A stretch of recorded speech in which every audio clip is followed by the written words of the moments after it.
everyone, and welcome back to this week's Bible study. As always, I'm very excited to do this week's teaching, and we are looking at the Torah portion, Shelach, and this means send or send forth, send out. And we are looking at Numbers 13 to Numbers 15.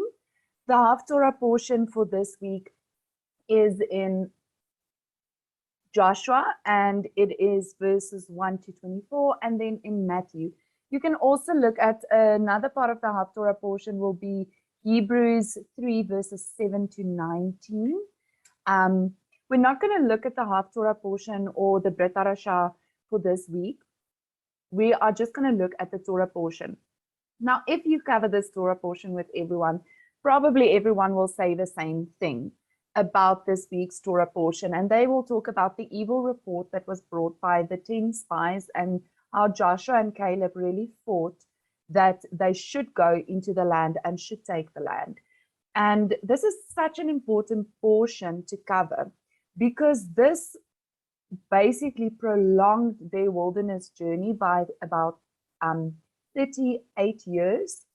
They're about in year 1, year 2 now.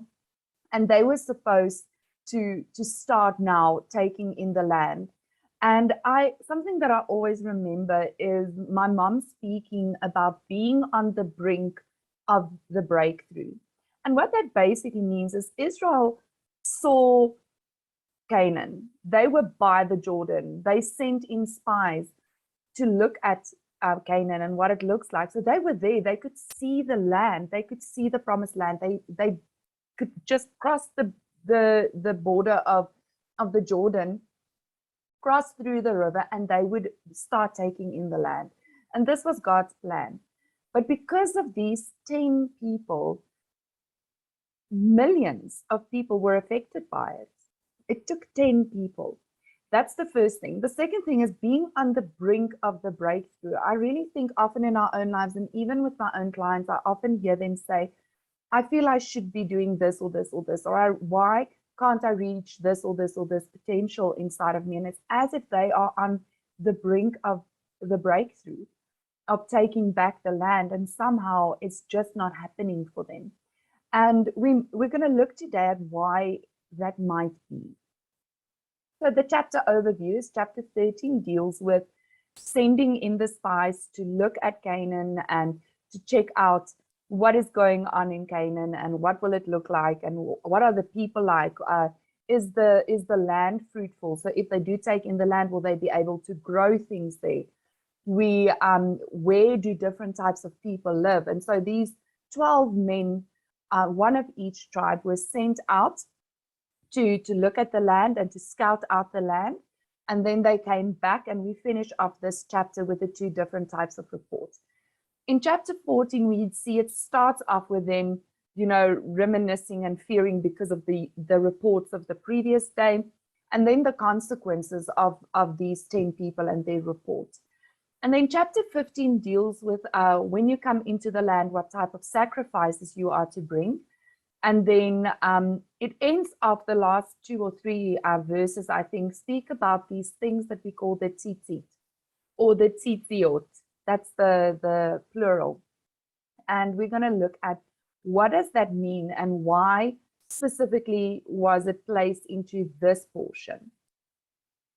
Okay, so before we get started, if you start reading in Numbers 13, it sort of sounds as if God is sending these 12 spies in, right? It starts off by saying, Adonai said to Moses, send men on your behalf to look at the land of Canaan. Okay, so we initially think that's what happened. But when we get to Deuteronomy 1, we see that there was a conversation that took place that wasn't placed in Numbers. And this is what Moses says. Moses says, you approach me, every one of you, and said, let's send men ahead of us to explore the country for us and bring back word concerning what route we should use in going up and what the cities we will encounter are like.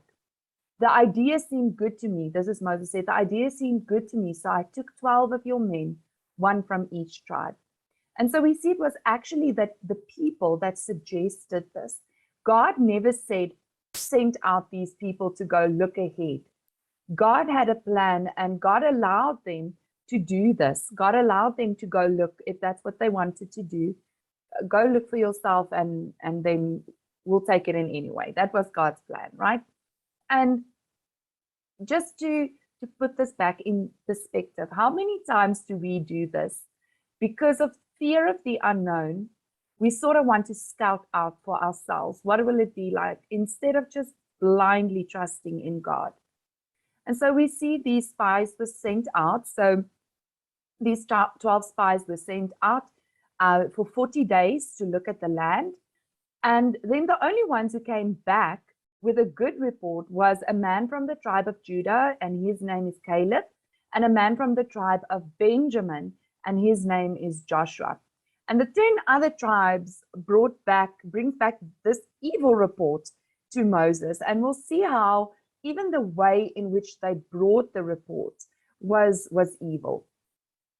So we start off in Numbers 13, verses 26, and we're going to progress as we go along. So these men came back, and they went to Moses and Aaron and the entire community of the people of Israel. This is very important. Why did they choose to have the entire community there? We see that often when God speaks to Moses, he speaks to Aaron, and then Aaron speaks to the people. And so this is not the normal way of doing things. Why did they have this conversation in front of the entire community? So they were at Kadesh in the Paran desert, where they brought back word to them and to the entire community and showed them the fruit of the land. So again, it repeats in front of the entire community. And so we see what happens is, it doesn't matter what type of report you bring, it's going to influence the entire community. Whether God permits it or not, the entire community is going to hear this. And this has a repercussion then on the entire community. So instead of maybe just the repercussion coming on the 10 men, they have now involved everyone. However, the people living in the land are fierce, and the cities are fortified and very large. Moreover, we saw the Anakim. So the Anakim is the giants, the children of the giants. So here already, if you're sitting there, you didn't see what was going on in the land. This is, if you think logically to yourself, you against the giant, right? But the men who had gone with him said, we can't attack those people because they are stronger than we are. Now, it's getting progressively worse. If you listen to Beth Tikkun's teaching where Tim and Grant speaks, Grant says the first problem here is the word but.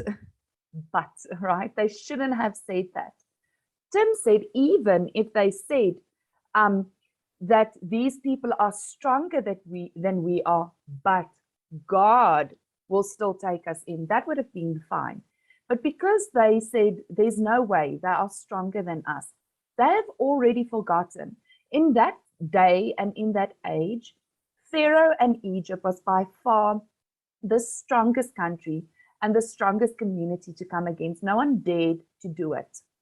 So just the fact that God took them out of that situation without a war just means how amazing God was. And they've already forgotten that. And they spread a negative report about the land that searched out, sorry, I cannot pronounce that word, for the people of Israel by saying, the land we passed through in order to spy it out is a land that devours its inhabitants. All the people we saw there were giants. Now, I highlighted these two things because they are in contradiction. How can the land devour the people, but everyone is a giant? Everyone is a large community of people, whether they're not physical giants or a large community of people that is strong. These two things don't make sense. We saw the Nephilim, the descendants of Anak, these are the giants, who was from the Nephilim. To ourselves, we looked like grasshoppers by comparison, and we looked that way to them too.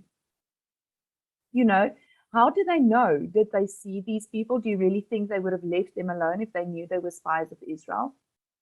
And so we're going to look at what is wrong with this report. What is wrong with what these 10 people did? And we're going to break it down and look at how we sometimes do this in our own life, and it lands us on the brink of the breakthrough.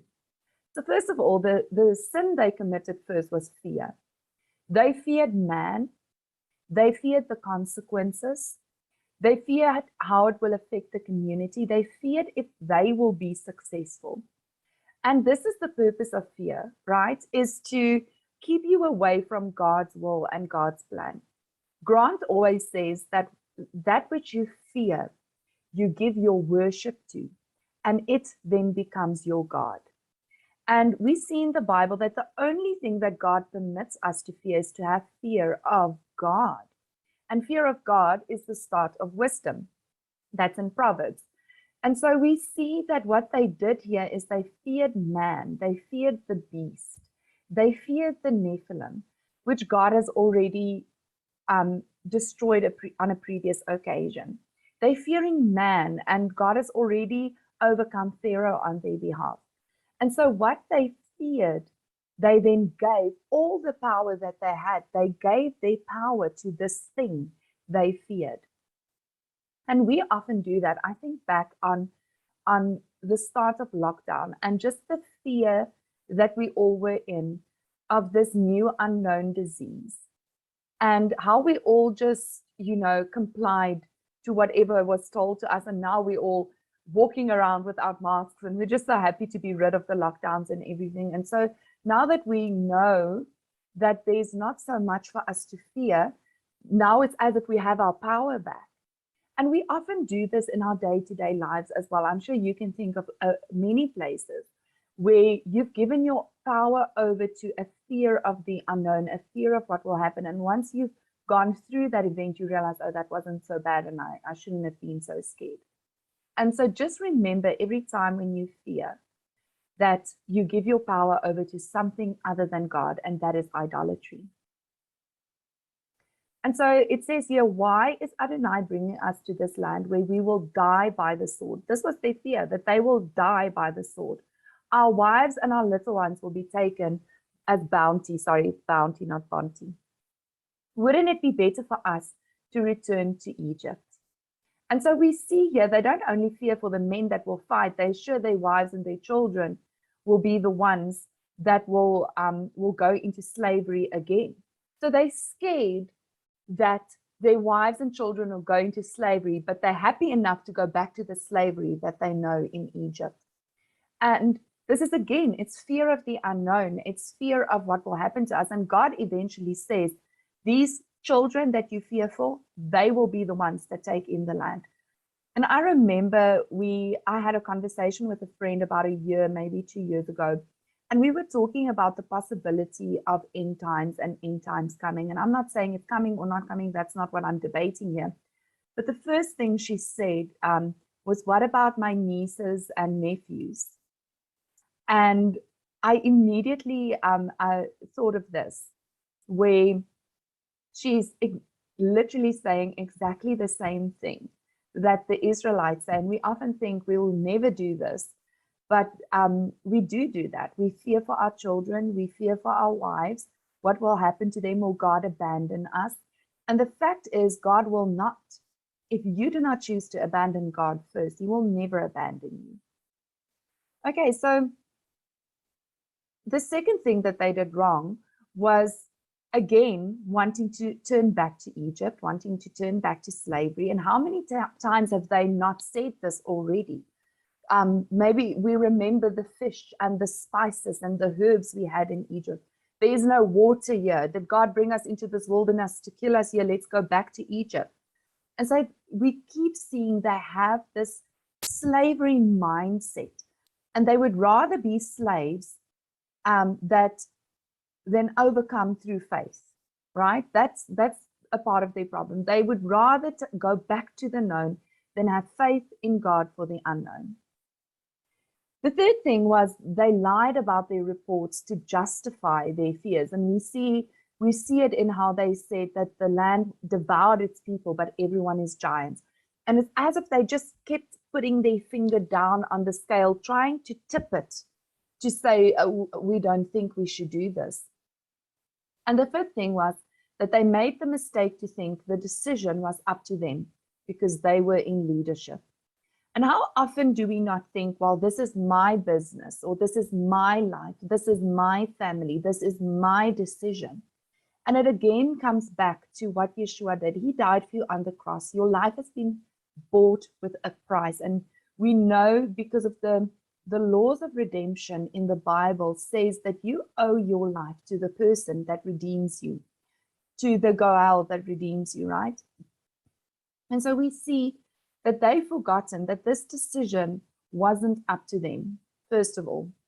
Second of all, they being leaders of every tribe thought it was up to them to warn the people. It was up to them to say to them, don't do this. And it was never their choice. It was the choice of God to say if he's going to take them into the land or not. And how many times do we want to seize the moment, right? Carpe diem, seize the moment and seize the day and take things into our own control. And we don't pause to ask God if this is his will. We don't see where these 10 men ever pause and ask God to change their hearts if their hearts are not according to his will. And I've done this in my life. On a previous occasion, I really, really wanted something. And I dreamed about it for years. And when push comes to shove, I was on the brink of entering into this decision. And I paused and I realized I never asked God. And so I did. I went to bed that night and I said, God, if this dream of mine is not from you, as I'm sleeping tonight, kill this dream in my heart, and that I'll wake up in the morning and no longer have this dream. And I woke up the next day and I felt like, oh, I don't want to do this. And so I didn't do it. And I, to this day, believe it was the best decision I've ever made. And how often do we just make decisions because it's our dream and everything we've ever wanted? And I think in last week's portion, we talked about that the enemy will give you what you want, right? And on previous occasions, I've said my mom taught us that the enemy doesn't want you to do what he wants you to do. He wants you to do what you want to do, because if you do what you want to do, you don't do what God wants you to do, right? And so the easiest way to surpass God's will is to give you a situation in which you can choose your own will. But Caleb and Joshua brought a good report. And so it's interesting. Caleb means dog or hearty. And if you think of a dog, they're man's best friend. They're very loyal creatures, very empathetic creatures. And Grant also said they don't have any fear. They'll attack anything, a bear or whatever. They'll attack anything. And Joshua means Yod Hey Vav Hey, saved or salvation. This is also the same. If you look at the word Joshua, it's the same way we spell Yeshua. The O is just changed for the E. And we know that in Hebrew, we don't really use vowels.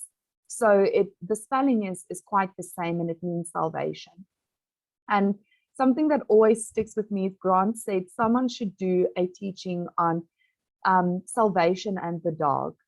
And I really hope he does that at some time, but it's always something that's stuck with me. I don't know why, but I think it will be such an amazing story, because how many videos have you seen of dogs saving people? Okay, and these two concepts and ideas just really go well together. And so we see the good report of Caleb is that Caleb silenced the people around Moses and said, we ought to go up immediately and take possession of it. There is no question that we can conquer it. He had no doubt. He saw exactly the same land and country that the other 10 spies saw. He experienced the same things. He saw the same fruit. He saw the same giants. And he said, there's no question for me. We absolutely can do this. And I'm so sure we can go in immediately. There's not even a moment's pause in him. And so we see that Caleb absolutely had faith in his God. He did not look at the reality, right? Because the reality is the people are great, the fruit is there, the nations are great.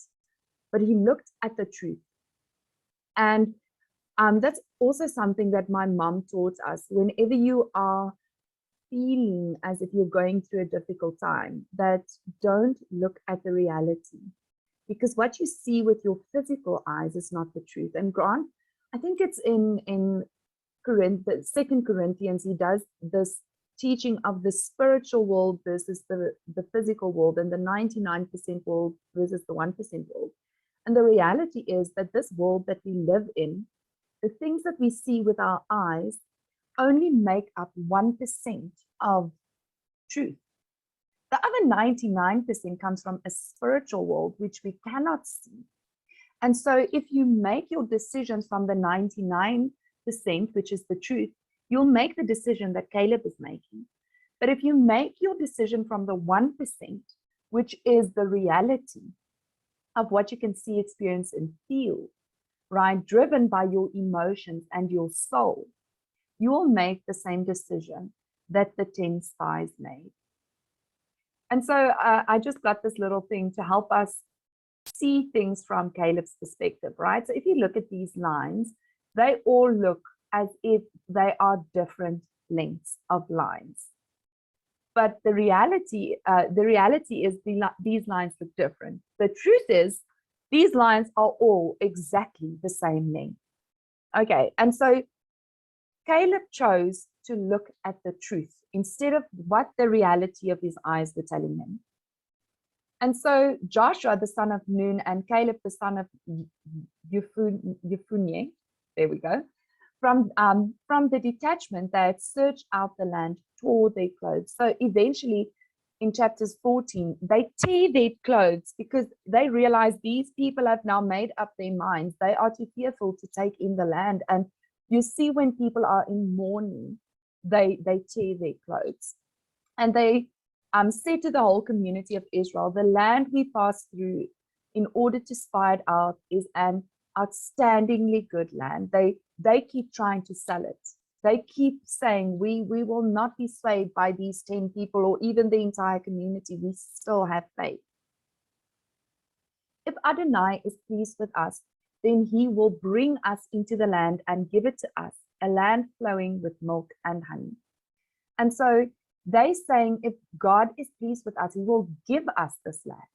And so they're trying to say, you're fearing for the lives of yourselves and your children and your women, and there's no need for that. God will just give it to us, like he just released us out of Egypt.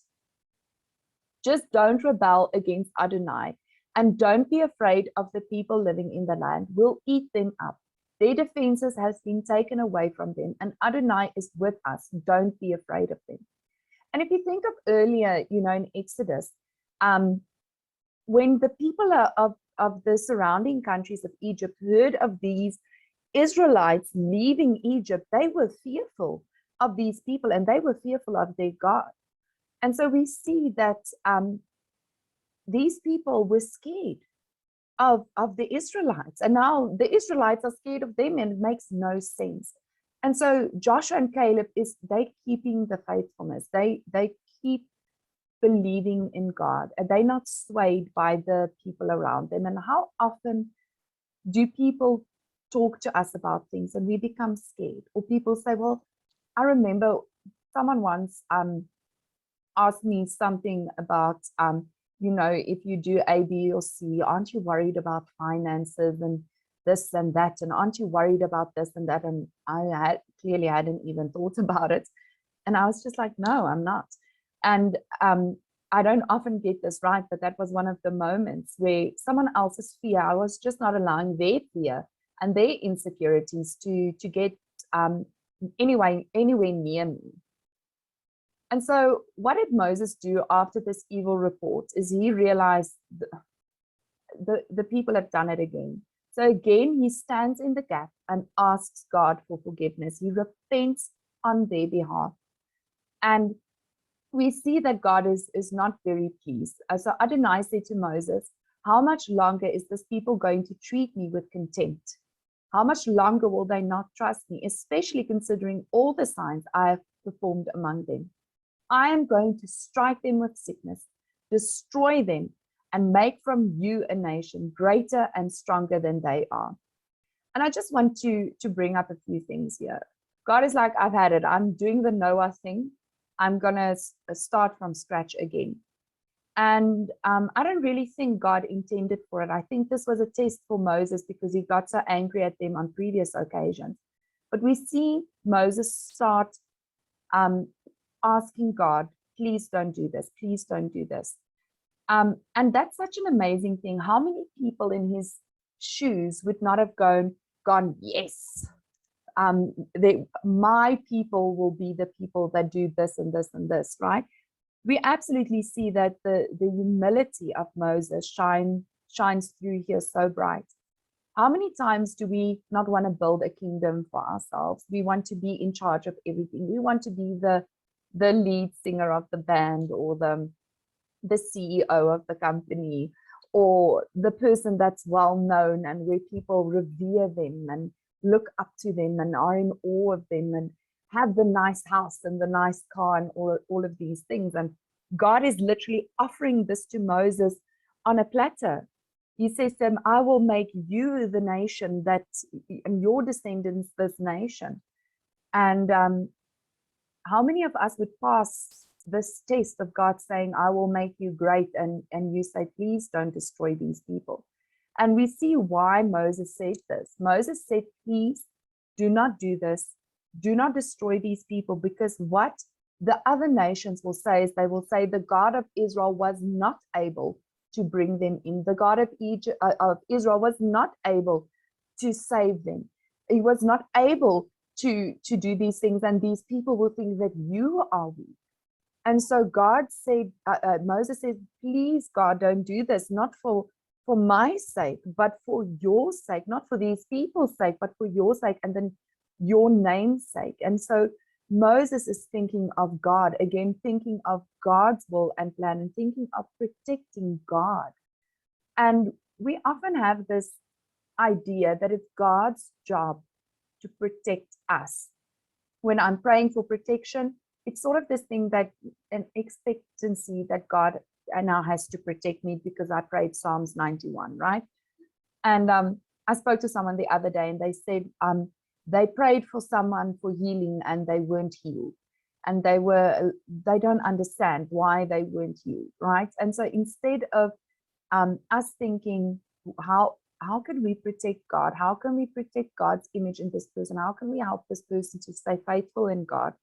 It's a question of, why didn't God work through me like he worked through the disciples? And that's not the question we should be asking, right? How can we protect God? How can we protect his image? How can we protect his name? How can we protect his will? Okay, and how it looks to the outside world. How do we portray God in such a way that we don't damage his name, that other nations don't look and think, yeah, your God is not as great as you think, you know? And that's the essence that we get from Moses. This is the test that he passed. And then lastly, if you look at Numbers 15, verses 37 to 41, we see that God speaks to Moses, and he says, Adonai said to Moses, speak to the people of Israel, instructing them to make throughout all their generations, that's important, Tzitziyot on the corners of their garments, and to put with the tzitzit, so that's the singular, on each corner a blue thread. It is to be a tzitzit for you to look at, and thereby remember all of Adonai's mitzvot. That's his commandments, right? Mitzvot is commandments. And obey them, so that you won't go around wherever your own heart and eyes lead you to prostitute yourselves. But it will help you remember and obey all my mitzvot, and be holy for your God. I am Adonai, your God, who brought you out of the land of Egypt in order to be your God. I am Adonai, your God. And so this is what the Tzit Tzit look like. On the left-hand side, you'll see these long strings or threads hanging from this cloth-like thing, and we call that cloth-like thing a talit, or a prayer shawl. And on the four corners of them, they have these Tzit Tzits on them, and this is taken by the wall in Israel, and they put these talit, they put it over them to pray. And then on the right hand side, we see an Orthodox Jewish man standing, and he has tzitzits hanging out from under his shirt. And so I am going to read for you in the Complete Jewish Study Bible on page 194. The command that the men wear fringes or tzitziyot on the corners of their garments is directly from God. He wanted Israel to constantly be reminded that they were a distinct people, set apart for service to the one true God. Even the clothing of the Jew reminds him of his special calling. The tzitzit, the fringe or the tassel on the garment, was a clear indication to the world that Israel had a God-ordained mission. The custom of wearing fringes is still followed today by traditional Jews, with some slight modifications from the biblical command. The most obvious adaptation for most Jews is that the fringes are not worn as a part of the regular garments, instead of the tassels on the corners of the tunic or outer garments.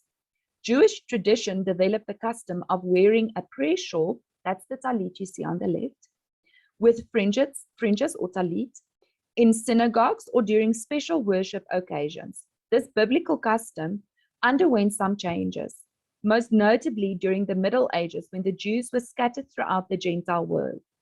Wearing the fringes on their personal garments would have meant subjecting themselves to persecution and danger. Therefore, the custom was modified so that the fringes were mainly worn in the synagogue. Orthodox Jews today feel that they still fulfill the spirit of the commandment by wearing an undergarment that carries the fringes, a small prayer shawl. This garment is worn during all waking hours. The Gospel of Matthew provides an account of Yeshua observing this commandment. The word has spread throughout Israel that a great rabbi and healer had come. Multitudes of people sought his touch, thinking this might even be the long-awaited Messiah.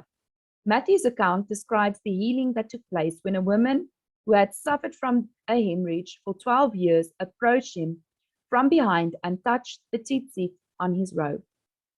And this is the scripture, for she said to herself, if I can only touch his robe, I will be healed.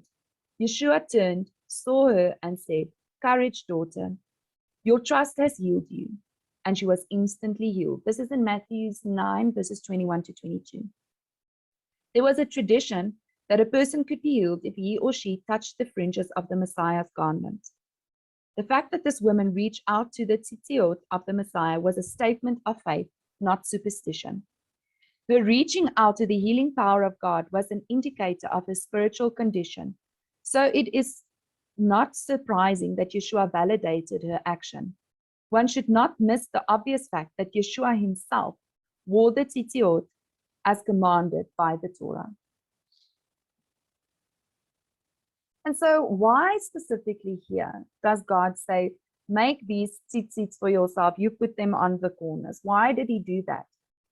Because they kept forgetting, right? They keep forgetting and looking with their physical eyes. And so these tassels was something they could see and touch and experience that reminded them of Egypt and the plagues and the sea parting and the water and the fire column and the cloud and everything that God has done for them, the commandments he gave them. God said, take these things so that you will remember that I am your God. You're not to give fear to anything else. You're not to worship anything else. And so I want to read this scripture again from verses 39. It is to be a tzitzit for you to look at and thereby remember all of Adonai's mitzvot. Remember his commandments and obey them because they haven't done it. So that you won't go around wherever your own heart and eyes lead you. That was the purpose, so that you don't go where you want to go. You must go where I want you to go. Don't go where your will is. Go where my will is. Don't follow your eyes. Don't follow what you can see. Follow in faithfulness that I have a plan. But it will help you remember and obey all my mitzvot and be holy for your God. I am Adonai, your God, who brought you out of the land of Egypt. Sorry. I just quickly want to pause. Sorry, had a little coughing attack. Okay, let's start again from verse 40. But it will help you remember and obey all my mitzvot and be holy for your God. I am Adonai, your God, who brought you out of the land of Egypt. Remember what I've done to bring you out of the land of Egypt. And again, God says, I am Adonai, your God. So he repeats it. He puts emphasis on it. Okay, let's finish up. So let's look back. What are you looking at in your own life? Are you looking with your physical eyes? Are you looking with your heart? Are you looking with your soul and your emotions? Are you looking at the reality of what you can see? Or are you looking at God's truth for your life? What are you focusing on? Are you a Caleb and a Joshua? Or are you one of those 10 spies that keeps bringing out all the negative things, that keeps focusing on the negative, that keeps pondering the negative, what can go wrong, instead of having blind faith in God? What is your inner thought report? I was quite happy with myself that this rhymed. What is your inner thought report? What are you reporting to yourself? What are you allowing yourself to think about? What are you allowing yourself to report to God? Are you praying and just asking for things? Or are you blessing God? Are you protecting God? Are you covering God like Moses did? And what is the significance of the tzitzit? And why is Israel commanded to wear them? I hope you enjoyed this teaching. We will see you next week. Shabbat Shalom and have a blessed weekend.